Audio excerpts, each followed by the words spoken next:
निर्वाचन जेते पाखे आसुची सेते चलचंचल होई उठुची पुरपल्लीठू आरंभ करी सहर भोट बैंक हातेया पई सबु राजनेता माने आरंभ कर दैछंती निज निज प्रस्तुति निजर सुगुण गाइबा सह विरोधीर दुगुण गाइबारे व्यस्त हेबे समस्ते।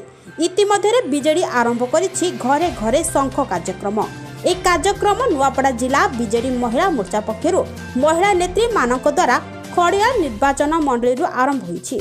खड़ियाल एनएससी वार्ड नंबर 9 धोबापड़ाठारे बीजेडी महिला मोर्चा नगर सभापति ममता मंजूरी थपांक अध्यक्षतार आयोजित घरे घरे शंख कार्यक्रम में जिला महिला मोर्चा सभानेत्री सरस्वती बाग मुख्य अतिथि भाव जोगदे उद्घाटन करिसेंती।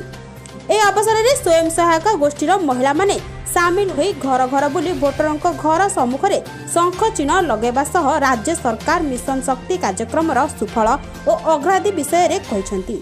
एथिसह राज्य सरकार विभिन्न योजना उपरे भोटर मानक उपरे मतामत संग्रह करबा सह आगामी निर्वाचन में बीजेडी को विपुल संख्यार भोट देबा एवं जागृत करिया पे भोटरों को अनुरोध करिसेंती। नुआपड़ारू मुजाफर खां को रिपोर्ट न्यूज फॉर ओडिशा।